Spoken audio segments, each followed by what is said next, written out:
तरफ America Yemen पर हमला कर रहा है, फाइटर जेट लॉन्च हो रहे हैं, जंगी जहाज से मिसाइल लॉन्च की जा रही है। दूसरी तरफ यमन की हूथी सेना ने इजराइल में कोहराम मचा दिया है। तेल अवीव से हाइफा तक सब हूथी की मिसाइल रेंज में आ चुके हैं। दोनों तरफ से इस तबाही के बीच अमेरिका में युद्ध को लेकर बहुत बड़ा घोटाला हुआ।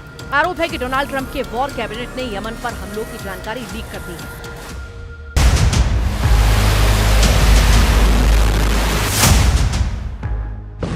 यमन पर हमले में शामिल अमेरिका के बैटल ग्रुप को इसका एहसास ही नहीं कि जब वो यमन पर हमले की तैयारी कर रहे थे, जब अमेरिका के फाइटर जेट एयरक्राफ्ट कैरियर से उड़ान कर रहे थे, तब उसकी जानकारी पहले ही मीडिया में जा चुकी थी। यानी अमेरिका वॉर प्लान लीक हो गया था। अमेरिका की मैगजीन द अटलांटिक के संपादक जेफरी गोल्डबर्ग ने लिखा है कि उन्हें 2 घंटे पहले ही पता चला था कि यमन पर हमला होने वाला है। ट्रंप कैबिनेट में शामिल वो लोग जिन्हें अमेरिका की बड़ी तोप माना जाता है, वो सिग्नल ऐप के चैट ग्रुप में यमन पर हमले की चर्चा कर रहे थे। और चौंकाने वाली बात यह है कि इस ग्रुप में द अटलांटिक के संपादक जेफरी गोल्डबर्ग भी जुड़े हुए थे।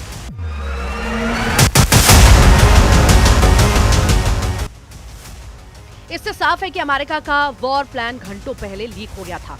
अब इसे ट्रंप प्रशासन की लापरवाही मानी जाए या फिर युद्ध घोटाला, जिसमें अमेरिका के समुद्री बेड़ों की सुरक्षा भी खतरे में पड़ सकती है। इस युद्ध घोटाले को लेकर डोनाल्ड ट्रंप और उनके साथियों की पूरी दुनिया की मीडिया में चर्चा हो रही है। द अटलांटिक के संपादक को सिग्नल ग्रुप में जुड़ने का न्योता अमेरिका के राष्ट्रीय सुरक्षा सलाहकार माइकल वॉल्टज की तरफ से मिला। ग्रुप का नाम था हूथी पीसी स्मॉल ग्रुप। इस पर यमन पर एयर स्ट्राइक को लेकर सिग्नल ऐप के चैट ग्रुप पर बात हो रही थी। ग्रुप में द अटलांटिक के संपादक जेफरी गोल्डबर्ग को हमले की जानकारी सीधे रक्षा मंत्री पीट हेग्सेट से मिली। हालांकि ऐसी ऐप पर अमेरिका के अधिकारियों को संवेदनशील जानकारी साझा करने की इजाजत नहीं है। Talking about a deceitful and highly discredited so-called journalist who's made a profession of peddling hoaxes time and time again, to include the hoaxes of Russia, or the fine people on both sides hoax, or suckers and losers hoax. So this is the guy that peddles in garbage.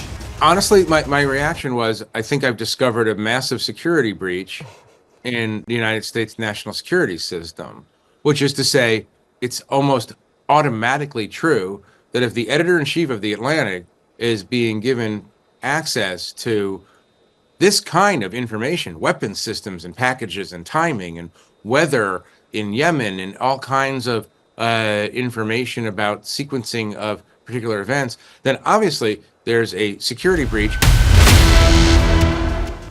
Donald Trump के खास लोगों के इस बहुत बड़े blunder को लेकर America में राजनीति गर्मा गई है। ट्रंप अपने देश में घेरे जा रहे हैं। अमेरिका का मीडिया आक्रामक है और ट्रंप अब यमन के ऑपरेशन को लेकर तीखे सवालों का सामना भी करने के लिए मजबूर है। I don't know anything about it. I'm not a big fan of The Atlantic. To me, it's a magazine that's going out of business. I think it's not much of a magazine, but I know nothing about it. You're saying that they had what? What were they talking about? With the Houthis. The Houthis? You mean the attack on the Houthis?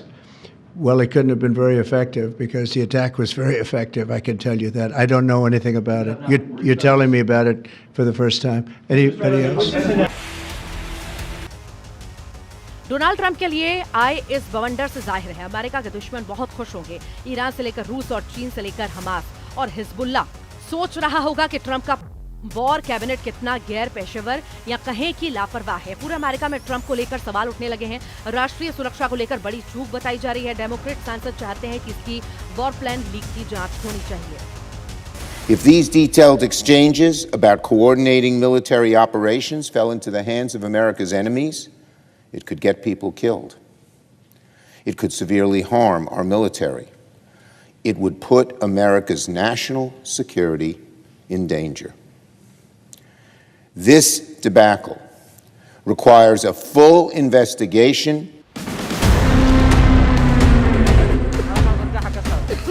Yemen में America के हमले अचानक हुए और हैरत की बात यह है कि हमले की टाइमिंग को लेकर जो बातें ग्रुप पर शेयर की गईं, वो मीडिया तक भी पहुंच रही थी। सिग्नल ऐप चैट ग्रुप, जिसका नाम हूथी पीसी स्मॉल ग्रुप रखा गया। उसमें छोटी छोटी बारीकियों के बारे में बताया गया था। अटलांटिक के संपादक ने इसे क्रॉस चेक किया तो उन्हें यमन के सेना में धमाकों की खबरें मिली जो अमेरिका के विमानों ने किए थे। इसके बाद सिग्नल चैट ग्रुप यानी हूथी पीसी स्मॉल ग्रुप में ट्रंप के खासम खास एक दूसरे को इस हमले की बधाई दे रहे थे। इसीलिए सवाल है कि अब जब ट्रंप का वॉर प्लान लीक हो गया है तो अमेरिका आगे क्या करेगा, इजराइल क्या करेगा, क्योंकि यमन की तरफ से तो मिसाइल लॉन्च में कोई भी कमी नहीं आई। जब एक तरफ अमेरिका के जंगी जेट और जंगी जहाज यमन पर ताबड़तोड़ हमला कर रहे हैं, तब हूथी की मिसाइल ब्रिगेड भी एक्टिव है। ट्रंप और उनका कैबिनेट चाहे जो प्लान बनाए वो प्लान लीक हो या फुल प्रूफ हो, हूथी लड़ाकों ने ऐलान कर दिया है कि वो गाजा पर बमबारी रुकने तक इजराइल पर हमले करते रहेगा। यमन के लड़ाका ग्रुप हूथी का ताजा दावा है कि उसने इजराइल पर मिसाइल दागी और दोनों टारगेट पर लगी हैं और आगे भी हमलों के लिए मिसाइल तान दी गई है। पश्चिमी यरूशलेम के पास जूबा शहर में सायरन बज रहा है। इजराइल के लोगों ने आसमान की तरफ देखा और फिर जान बचाने के लिए जमीन पर इस तरह झुक गए। यमन की मिसाइल के खौफ का इजराइल के लोग बार बार सामना कर रहे हैं।